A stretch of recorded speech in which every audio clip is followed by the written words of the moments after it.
Good morning, students. Welcome to Elga-13 online revision class. In today's class, we will be doing revision of Unit 3. Before we start our today's class, students, you must have your student reader, a notebook, and pen or pencil.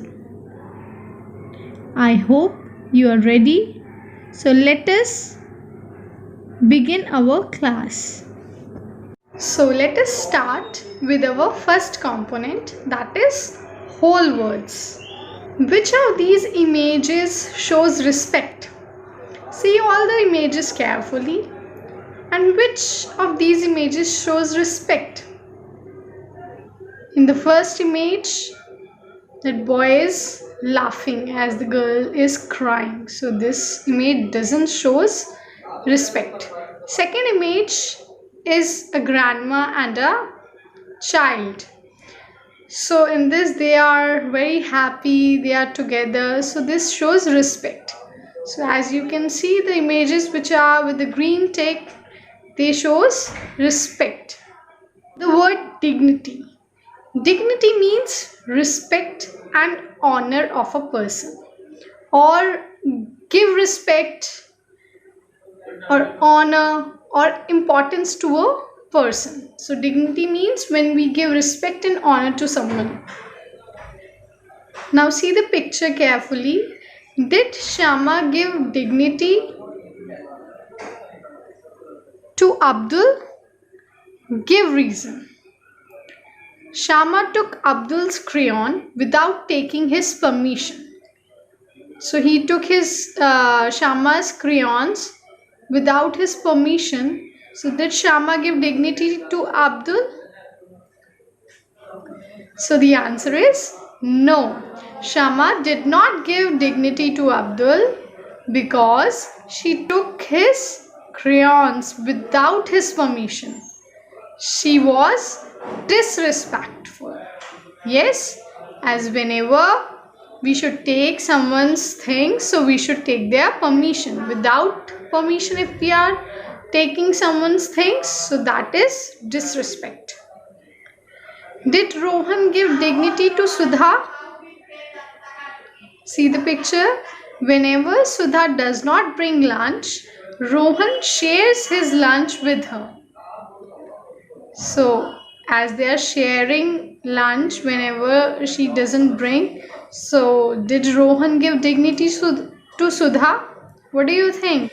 Yes, Rohan gave dignity to Sudha because he shared his lunch with her. Yes, whenever we are sharing, that means we are respecting that person, we give honor to that person, we care that person. That means he gave dignity to Sudha. Now we will learn another new words.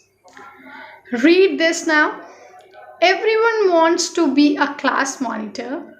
The teacher puts everyone's name on a chit and choose one chit to be a monitor. Do you think the teacher was partial? Just think. Do you think the teacher was partial? Let's see. No, the teacher was impartial or not partial. This is because she gave everyone a chance to be a monitor by picking up chits. Now next word is equity. Equity is the quality of being fair and impartial, means not favoring anyone. Towards everyone, giving everyone what they need to be successful.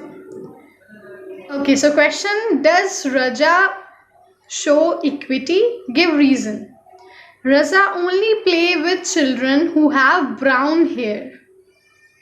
So Raja is impartial or partial? What do you think? Raja shows equity? No, Raza does not show equity because he only plays with children who have brown hair. Raza is Partial. This is partiality. Raza only play with children who have brown hairs. Let us recap the two words we have learned. What you have to do, you have to choose the correct word for these words. So first is dignity. Dignity means, what does dignity means? Complaint, respect, or teasing. Then the second question is equity. What does equity means? Charity, freedom, or impartiality. So dignity means respect, as we have just learned. Dignity means to give respect, to honor someone. And equity means impartiality. When we treat everyone equally, when we are not favoring someone. Now, we will revise how to fill this table. So first column, you can see the definition or the meaning will come. Second, we have to write synonyms, means the same meaning words. Then we have to write antonyms, means the opposite words. Then we will write one example with the same word, and then we'll try to draw a picture of it. So let's do it. Now you will see how this table can be filled in using an example of dignity. So we will use the word dignity here to fill that table. So first of all, we will write the meaning for this word. So what is the meaning of dignity? Dignity means give respect or honor to others. Now what can be synonym of dignity? So the same meaning word. Synonym means the same meaning words. So respect also means dignity, importance, honor. These three words can be synonyms of dignity. Now the meaning of dignity is to give respect. So respect antonyms will be disrespect. So disrespect will be antonym. Now we have to write one example by using the word dignity. So example can be, Mahua talks politely to me every day. So when we talk politely to anyone, so that means we are respecting, we are giving respect to that person. Now the last thing what we have to do is to draw a picture of it. So you can see the picture. Now we will revise what we have done in the this week in reading and listening comprehension. What is a problem? A problem is something that needs to be solved. It may be between different characters, with one person, with something going on in the world, or between groups. So problem can be anywhere. Now if there is a problem, there must be solution. So what is a solution? The solution is how we solve a problem or deal with a difficult situation. Now how do we identify problem and solution? So what is the problem in the story? As we have read so many stories, the Dabki story we have read, you can open your SR and you can read that story. So what is the problem in that story we will identify, and how is the problem solved in the story? While reading the story, just ask yourself what problem is the main character facing. First of all, read that story carefully. Open your SR. What is the problem in the story? Dabki is forced to drop out of school. Yes. Now, how is the problem solved? As you have read the story, you must be knowing how is the problem solved. So, Mr. Mehta talked to Dabki's parents the next evening. He explained to them why it was necessary for Dabki to go to school. In return, He offered Tapki's father a job in his factory. Her mother became a quick cook at Ria's house. So this is how the problem was solved in the story. So what is the problem in the story and how it was solved? The problem in the story is that Dabki was forced to drop out of school. And how it was solved? The problem is solved when Mr. Mehta explained to Dabki's parents why it is important for Dabki to go to school. He also offered his parents job. Now what was the result of the solution?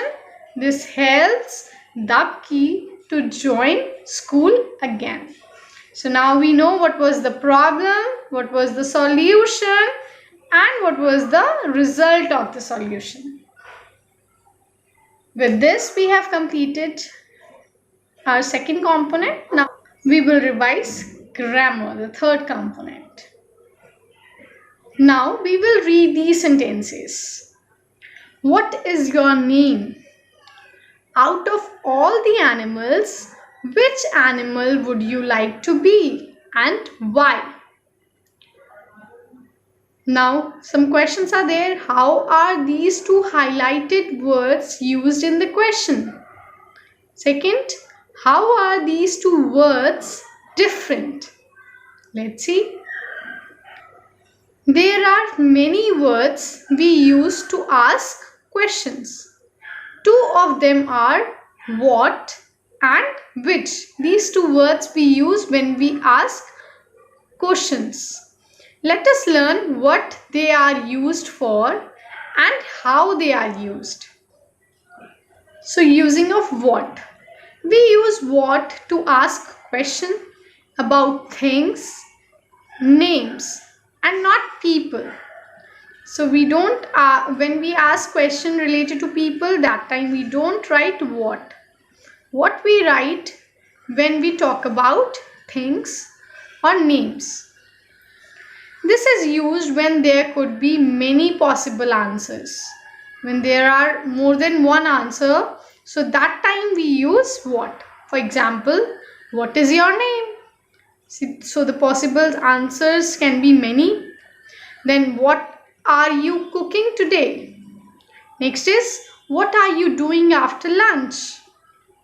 Next is which.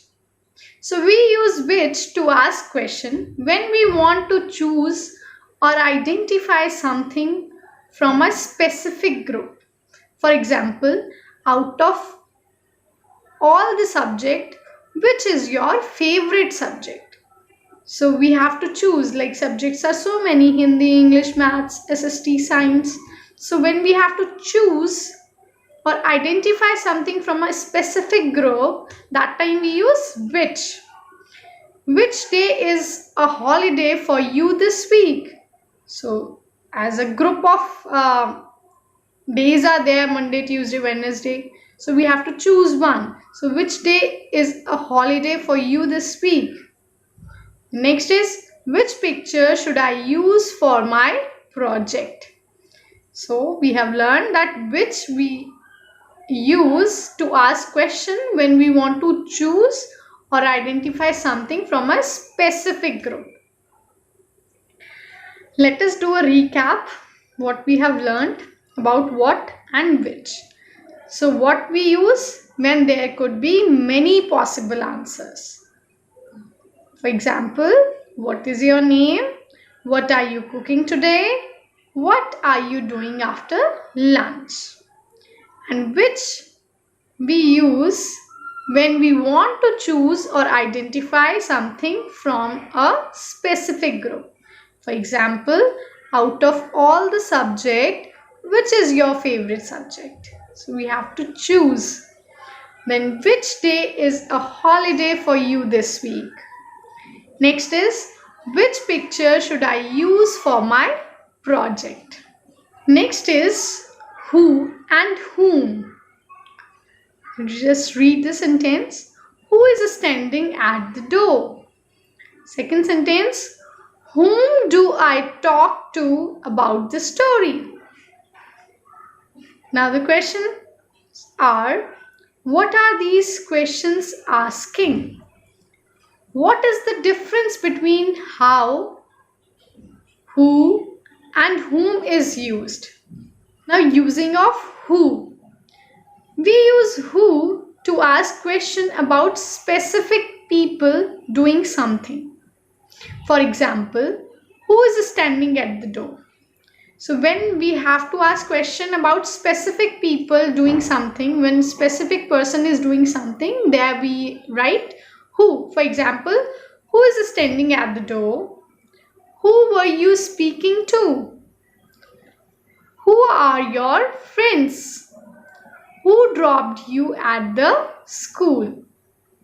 Using of whom. We use whom when we want to know on which person the action is done to.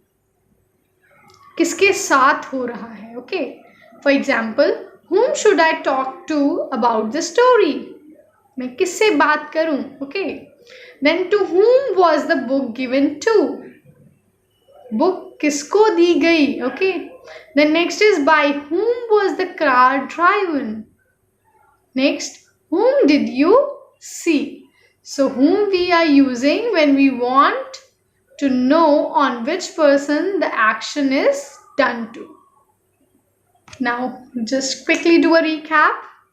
So who we are using to ask question about specific people doing something. For example, who is standing at the door? Who were you speaking to?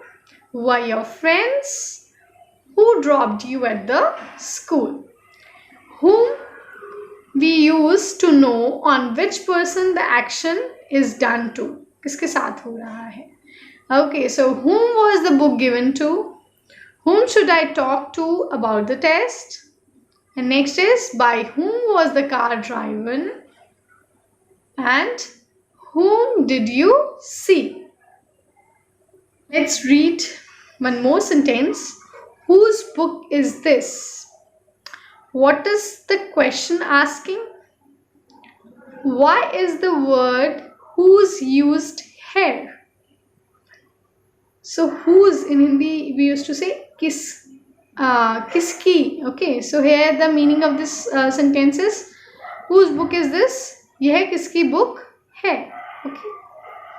So we use whose to find out the person that a particular thing belongs to.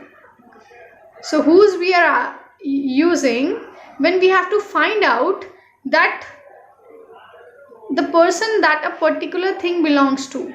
Okay, we have to find out the person जिसकी वह चीज हो. So that thing belongs to that person.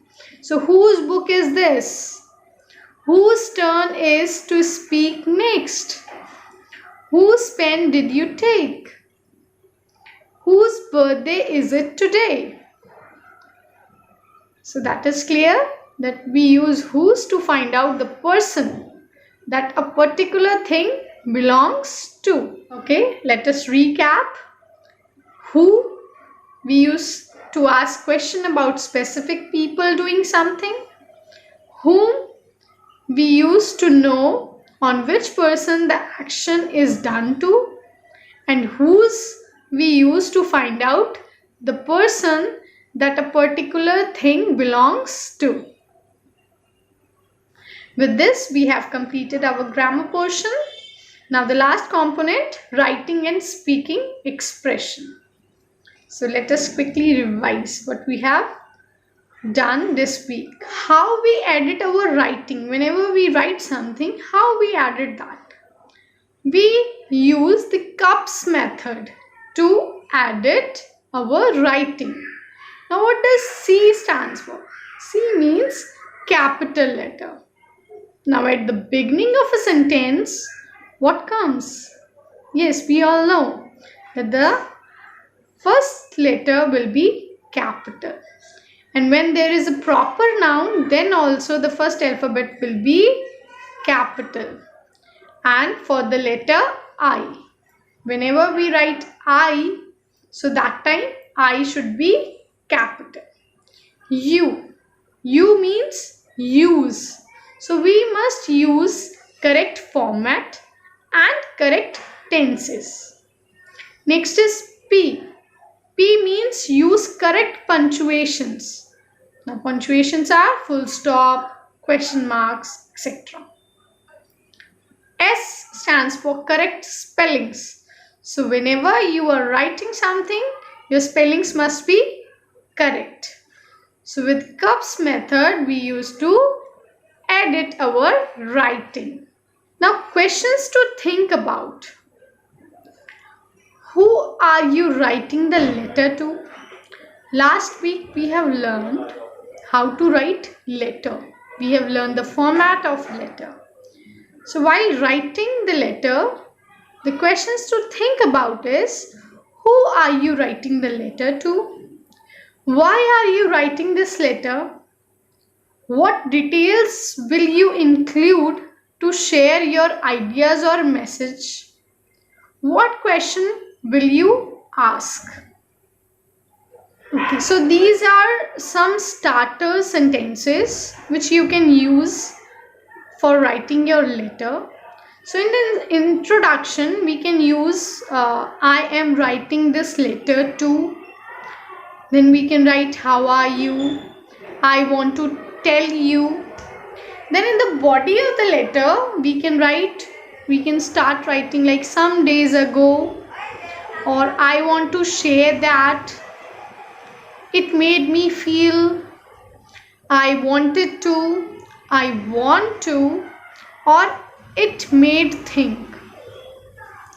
Then in conclusion, you can use these starter sentences like I wish, or I hope that you will be fine, like this. Then I want you to, and I am looking forward to. Then in subscription, at the end of the letter, we are writing yours lovingly. You can write yours lovingly, your friend, with lots of love, your sister, brother or sibling. So these were some of the starter sentences which you can use while writing the letter. Now this is how Meenu published her letter. So as you can see, the letter, page 1 and page 2. So notice that Meenu is a girl. She published one letter. As you can see, it is written neatly. See how beautifully it has written. Now there are no crosses or cuts. As you can notice, it's written very neatly. There is no cutting, nothing is there. Use the format correctly. She has used the format also correctly. Left a line after writing each part of the letter.